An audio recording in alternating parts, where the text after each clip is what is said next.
Dear student, कल हमने पढ़ा था नाइट्रस ऑक्साइड N2O, इसको डाई नाइट्रोजन ऑक्साइड भी कहते हैं।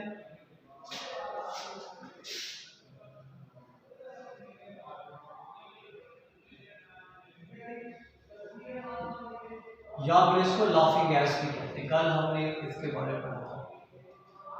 आज हमने इसके रिएक्शन पढ़ने, reaction of nitrous oxides. N2O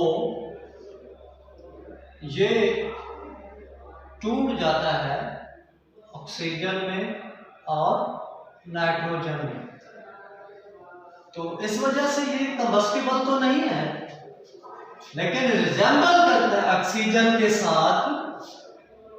जैसा ऑक्सीजन कंबशन में हेल्प करता है, सपोर्ट करता है, तो ये भी कंबशन को क्या करता है, सपोर्ट करता है। क्यों सपोर्ट करता है? क्योंकि ये क्या रिलीज करता है, ऑक्सीजन गैस। तो जब कंबस्टिबल सब्सटेंस जैसा कि सल्फर है या फास्फोरस है, अगर इन सब्सटेंस को उस सिलेंडर में डाल दिया जाए जिसमें ये नाइट्रस ऑक्साइड गैस मौजूद हो, तो ये कंबस्ट होते हैं और अपने मुतल्लिका ऑक्साइड्स में क्या हो जाते हैं, तब्दील हो जाते हैं। जैसे SO2 में और प्लस 2N2। इसी तरह से फास्फोरस है, तो ये भी इसी तरह इसकी मौजूदगी में कंबस्ट होता है, P4O10 बनाता है और प्लस 10N2। तो इट मीन ये जो हमारे पास डाई नाइट्रोजन ऑक्साइड या नाइट्रस ऑक्साइड है, ये जलती तो नहीं है लेकिन जलने में मदद करती है, क्योंकि ये ऑक्सीजन गैस रिलीज करती है, जिसकी वजह से जो हमारे पास कंबस्टिबल मटेरियल है जैसा कि सल्फर, फास्फोरस, कार्बन वगैरह, तो ये अपने मुतल्लिका ऑक्साइड में क्या हो जाते हैं, तब्दील हो जाते हैं। इसी तरह से अगर इसको रेड हॉट कॉपर से पास किया जाए तो नाइट्रस ऑक्साइड रिड्यूस हो जाती है नाइट्रोजन में। तो ये है रिएक्शंस ऑफ नाइट्रस ऑक्साइड। इसके बाद हम करेंगे नाइट्रिक ऑक्साइड।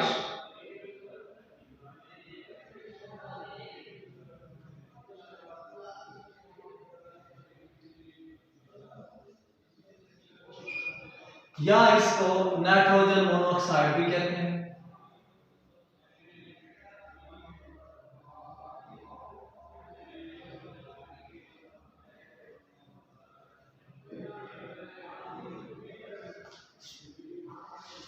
सबसे पहले हम इसके स्ट्रक्चर करते हैं, फिर इसकी प्रिपरेशन करते हैं।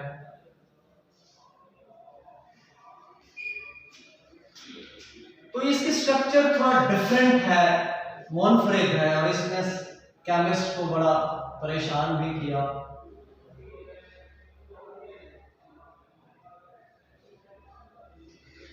अब ऑक्सीजन के पास 6 इलेक्ट्रॉन्स होते हैं और नाइट्रोजन के पास 5 इलेक्ट्रॉन्स होते हैं।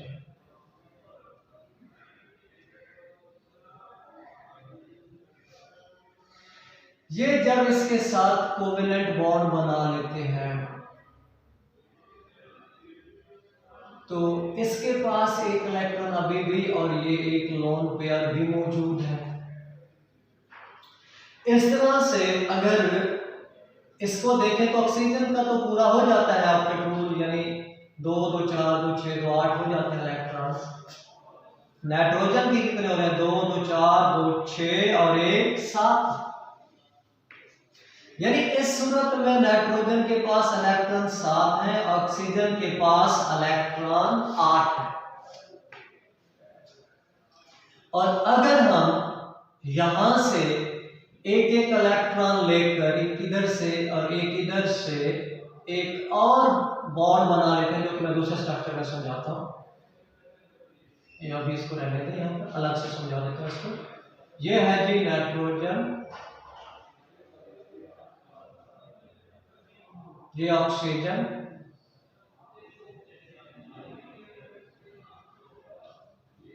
ये 3 लोन पेयर्स, ये 2 ऑलरेडी बॉन्ड बन चुके हैं। अगर यहां से एक इलेक्ट्रॉन ये ले लेते हैं और एक इलेक्ट्रॉन यहां से ले लेते हैं, ये जब बॉन्ड बनाते हैं तो उस सूरत में 1 2 2 4 2 6 2 8, इसके पास 8 इलेक्ट्रॉन हो जाते हैं, इसके पास 2 2 4 2 6 2 8 और 1 9 इलेक्ट्रॉन हो जाते हैं। तो इट मीन इस तरह से इनकी जो वैलेंसी है वो सेटिस्फाई नहीं होती, ऑक्टेट रूल फॉलो नहीं होता। तो आखिरकार केमिस्ट ने इसका हल ये निकाला कि इसके नाइट्रोजन और ऑक्सीजन के दरमियान एक पार्शियल बॉन्ड बनता है और इस तरह से हाफ इसका और हाफ इसका इलेक्ट्रॉन इन्वॉल्व होता है, तो ये तकरीबन 7.5 हो जाता है और ये 8.5 हो जाता है। तो इस तरह से ये ऑक्टेट के करीब हो जाते हैं और इस तरह से इसकी जो स्ट्रक्चर है वो इस तरह से होती है। अब हम इसके बाद इसकी करेंगे प्रिपरेशन।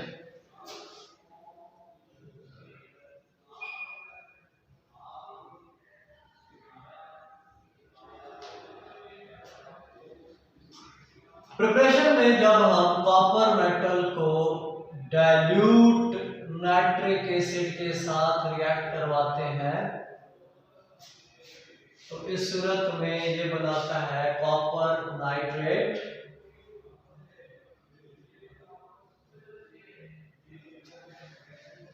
प्लस NO और प्लस H2O।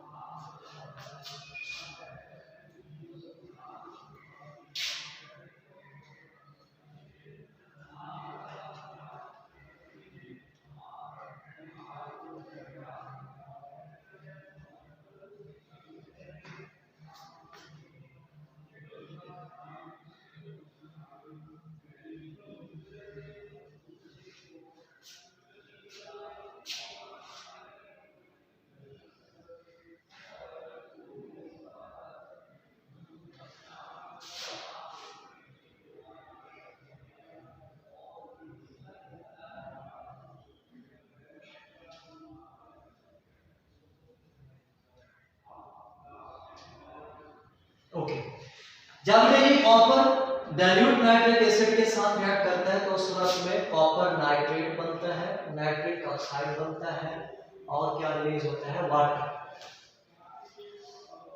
देखिए यहाँ पर हमारे पास जो इसको एक कल में मैंने एक तरीका बताया था बैलेंस करने का, ये अलग से तरीका है इस इक्वेशन को बैलेंस करने का। अब बेशक आप डायरेक्ट लिखें, हिट एंड ट्रायल बेसिस पर लिखें, लेकिन आपको थोड़ा सा इसका पता होना चाहिए। इसका बैलेंस करने का जो तरीका है बेटा वो ये है कि हम जो पार्ट 1 में हमने किया था ऑक्सीडेशन रिडक्शन मेथड बैलेंस करने के लिए, वो वही करेंगे हम। इसमें देखेंगे ऑक्सीडाइज कौन हो रहा है, रिड्यूस कौन हो रहा है, उसको देखेंगे। और ऑक्सीजन की तादाद को बैलेंस करने के लिए हम वाटर ऐड करते हैं और हाइड्रोजन की तादाद को बैलेंस करने के लिए हम H पॉजिटिव ऐड करते हैं। मतलब यहाँ पर जैसे कि कॉपर है, ये कॉपर +2 में और ये 2 इलेक्ट्रॉन रिलीज कर रहा है, तो इट मीन ये 0 से ये +2 में जा रहा है, तो इट मीन कॉपर ऑक्सीडाइज हो रहा है। जबकि नाइट्रिक एसिड में NO3 ये -1 होता है और ये कन्वर्ट हो रहा है नाइट्रिक ऑक्साइड में। तो यहाँ पर नाइट्रोजन का ऑक्सीडेशन नंबर देखें तो ये होता है कि x -6 इज इक्वल टू -1, तो x इज इक्वल टू -1 + 6, तो x इज इक्वल टू +5। तो यहाँ पर इसका ऑक्सीडेशन नंबर +5 है और यहाँ पर +2 है, तो इट मीन ये क्या हो रहा है, रिड्यूस हो रहा है, ये ऑक्सीडेशन हो रही है यहाँ पर और यहाँ पर क्या हो रही है, रिडक्शन हो रही है। और ये कितने इलेक्ट्रॉन गेन कर रहा है, लेकिन +5 से +2 में जा रहा है। तो इट मीन ये कम से कम 3 इलेक्ट्रॉन क्या कर रहा है, गेन कर रहा है। ओके जी, जब ये 3 इलेक्ट्रॉन गेन करता है तो उस सूरत में ये हमारे पास हो जाता है NO में। अब हमने ये देखना है कि इधर 3 इलेक्ट्रॉन जो है ना ये ऐड अप हो रहे हैं, तब ये NO में तब्दील होते हैं, यानी +5 से +2 में जा रहा है। और यहाँ पर ऑक्सीडेशन में 2 इलेक्ट्रॉन क्या हो रहे हैं, रिलीज हो रहे हैं, और यहाँ पर 3 इलेक्ट्रॉन क्या हो रहे हैं, ऐड हो रहे हैं। अब लॉस ऑफ इलेक्ट्रॉन और गेन ऑफ इलेक्ट्रॉन को बैलेंस करने के लिए इस पूरी इक्वेशन को हम 3 से मल्टीप्लाई कर देते हैं और इस पूरी इक्वेशन को हम 2 से मल्टीप्लाई कर देते हैं। तो ये वाली इक्वेशन हो जाएगी 3Cu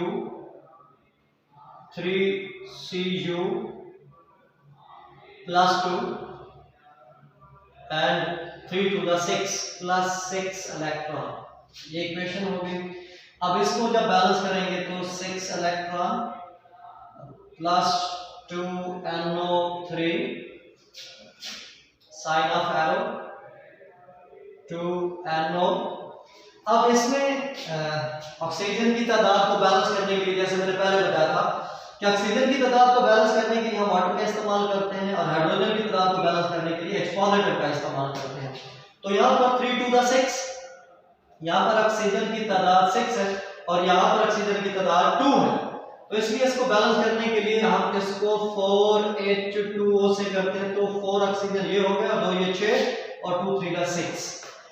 लेकिन इधर हम क्या ऐड करेंगे, इधर हम ऐड करेंगे 4 2 the 8H positive 8H positive plus 6 electrons plus 2 NO3 और 2 NO प्लस 4 H2O। अब इन दोनों इक्वेशन को हम क्या करेंगे, बैलेंस करेंगे। लेकिन बैलेंस करने से पहले देखें, यहां पर हाइड्रोजन आयन की तादाद 8 है और नाइट्रेट आयन की तादाद 6 है। इसको बैलेंस करने के लिए इसमें 6 नाइट्रेट आयन डाल देंगे, क्योंकि इससे HNO3 से मिलकर नाइट्रिक एसिड बनाता है। तो 8H पॉजिटिव है, तो पहले 2 थे, 6 हमने इसके अंदर फर्दर ऐड किए, और जब हम इधर 6 ऐड करेंगे तो इधर भी 6NO3 इसमें भी ऐड करेंगे। अब इन दोनों इक्वेशन को सम अप कर रहे हैं, तो ये बन जाएगा हमारे पास 3Cu प्लस ये 8H 2 और 6, ये भी 8 हो गया 8, तो 8HNO3 ये हो गया। इधर देखें, ये कॉपर है और ये नाइट्रेट है। एक कॉपर को 2 नाइट्रेट चाहिए होते हैं, तो यहां पर कॉपर 3 है, तो इसलिए 6 नाइट्रेट यानी 3CuNO3 का क्या लिखेंगे, twice plus 2NO plus 4H2O। तो अगर आप इस तरह से डायरेक्ट कर सकते हैं तो वेल एंड गुड, इससे टाइम जो है ना वो सेव हो जाएगा। और अगर आपको कहीं पर प्रॉब्लम आता है इसको बैलेंस करने में, तो फिर आप इसके जरिए से इस इक्वेशन को बैलेंस कर सकते हैं। यानी आपने वहां पर ये सारी चीजें मेंशन नहीं करनी, ये आपने डायरेक्ट इसको करना है। लेकिन इसके लिए बात आप भूल जाते हैं, कितने कॉपर आएंगे, कितने नाइट्रिक एसिड आएंगे, फिर यहाँ पर कितने आएंगे, ये NO कितने आएंगे, व्हाट। तो फिर यहाँ से मदद लेकर आप आसानी से इसको क्या कर सकते हैं, बैलेंस कर सकते हैं, और इस तरह से गलत नहीं होगा। अब एक दूसरा तरीका है कि हम अगर नाइट्रोजन ले लेते हैं जो कि एयर में मौजूद भी होती है 78%, और एयर में ऑक्सीजन भी मौजूद होती है कितने 21%। तो अगर हम एयर ले लें तो उसमें नाइट्रोजन ऑक्सीजन मौजूद है और उसको हम इलेक्ट्रिक आर्क से पास करें। इलेक्ट्रिक आर्क एक ऐसा आमतौर पर हम जो टेम्परेचर हासिल करते हैं तो 1500 और 1600, लेकिन इसके जरिए हम more than 3000 degree centigrade temperature हासिल कर सकते हैं। तो इस तरह से ये नाइट्रोजन ऑक्सीजन मिलकर ये क्या बनाते हैं, नाइट्रिक ऑक्साइड। या नाइट्रोजन मोनोऑक्साइड जिसे आप कहते हैं वो हासिल कर सकते हैं। तो ये दो मेथड है इसकी प्रिपरेशन के। एक में हमने कॉपर को डाइल्यूट नाइट्रिक एसिड से रिएक्ट किया और दूसरे को एयर में नाइट्रोजन ऑक्सीजन को इलेक्ट्रिक आर्क में से पास करें तो नाइट्रिक ऑक्साइड बनता है। नाइट्रिक ऑक्साइड भी हमारे पास क्या होती है, कलरलेस गैस है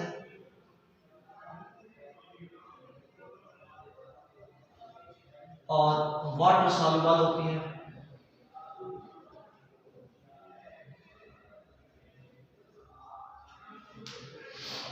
कलरलेस गैस है और हमारे पास इसके वाटर सॉल्युबल होती है। अब हम इसके रिएक्शन करेंगे।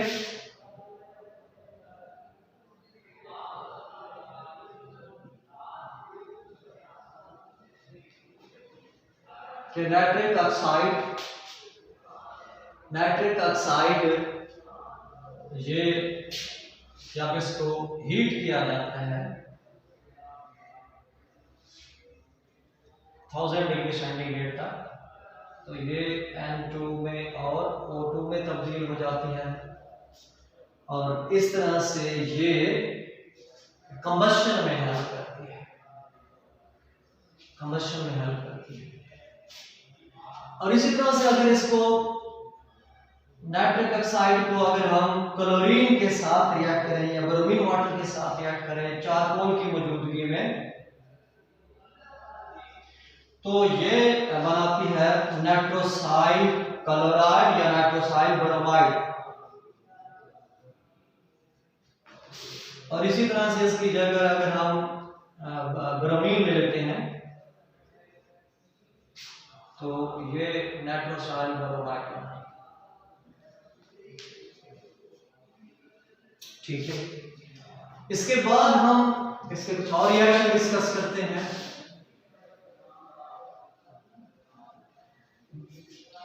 एक बहुत इंपॉर्टेंट टेस्ट है जिसको हम रिंग टेस्ट कहते हैं।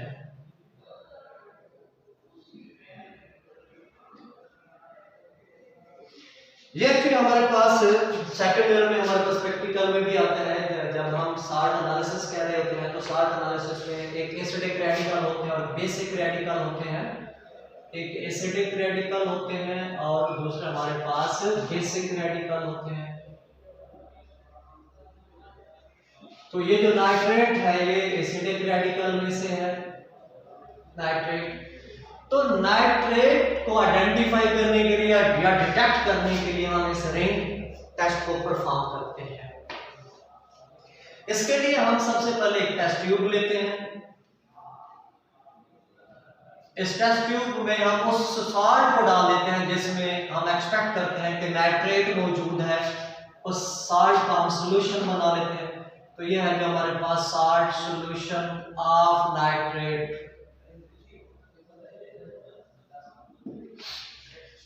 फिर इसके अंदर हम डालते हैं फ्रेशली प्रिपेयर्ड फेरस सल्फेट।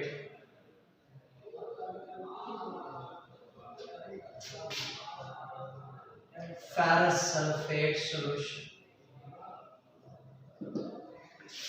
जी, ये ऐड कर लिया। फिर हम इसके अंदर डालते हैं इसकी साइड वॉल से concentrated sulphuric acid, concentrated sulphuric acid. और सल्फ्यूरिक एसिड डालते ही इसके अंदर जहां पर दोनों सॉल्यूशन मिल रहे होते हैं तो वहां जंक्शन पर एक हमारे पास ब्राउनिश रिंग बन जाता है। इसको हम कहते हैं ब्राउन कलर एडिशन कंपाउंड बन जाता है। ब्राउन कलर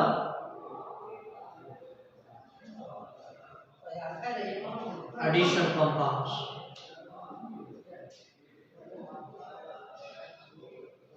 और अगर ये रिंग बन गया तो इट मीन नाइट्रेट मौजूद है। अगर ये रिंग नहीं बनता तो इट मीन नाइट्रेट इसके अंदर मौजूद नहीं है।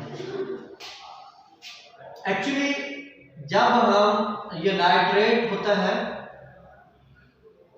इसमें हम फेरस सल्फेट डालते हैं तो वो फेरस पर मुश्तमिल होता है।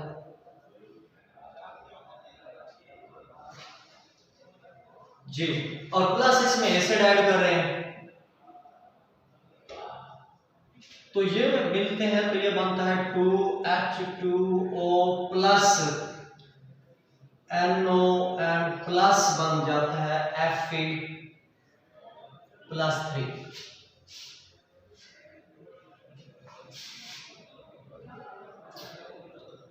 तो Fe प्लस 2 और 4H2O और NO ये एक कॉम्प्लेक्स बनाते हैं।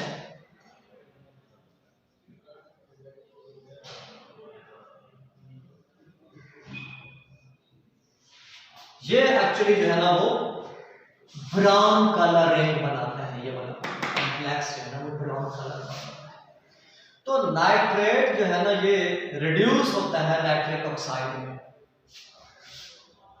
और ये हाइड्रोजन यहाँ से ऑक्सीजन लेकर वाटर में तब्दील हो जाते हैं, और फेरस से वो किस में तब्दील हो जाता है, फेरिक में तब्दील हो जाता है। तो ये है कि हमारे पास एक्चुअली रिंग टेस्ट की केमिस्ट्री है, और इस तरह से हम इस टेस्ट को परफॉर्म करके ये पता चला सकते हैं कि गिवन कंपाउंड जो है या साल्ट जो है उसमें नाइट्रेट मौजूद है या नहीं है। जी, नेक्स्ट इसके कुछ और रिएक्शन करते हैं।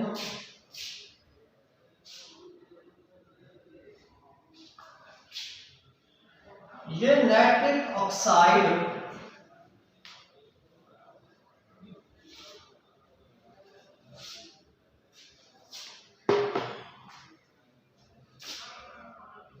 जब रिड्यूसिंग एजेंट के साथ मिलती है,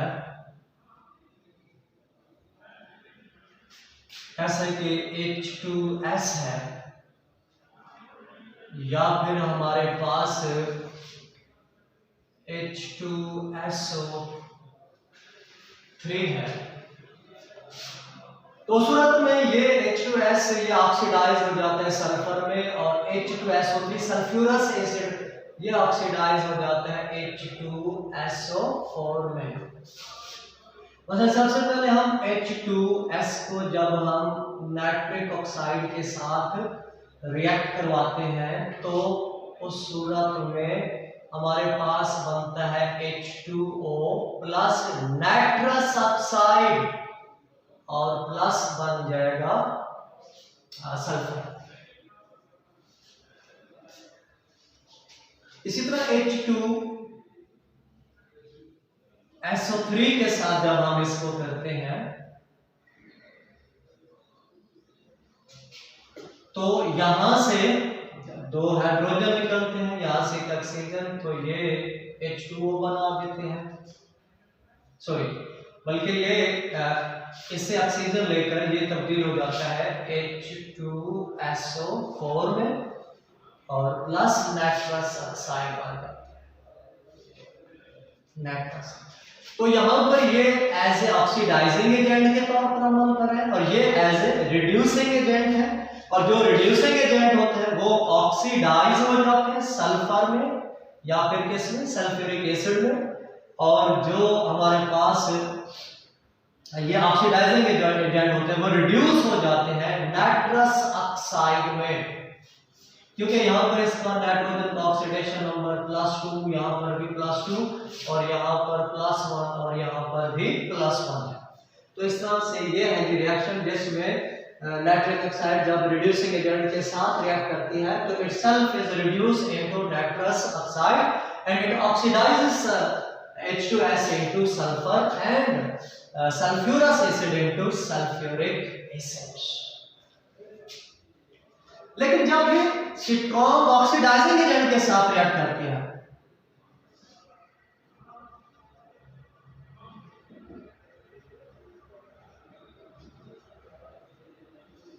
स्ट्रॉन्ग ऑक्सीडाइजिंग एजेंट के साथ रिएक्ट करती है तो तब ये ऑक्सीडाइज हो जाती है या NO2 में या फिर नाइट्रिक एसिड में।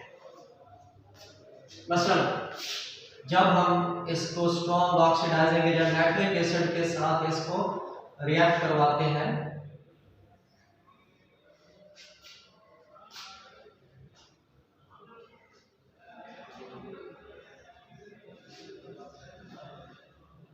तो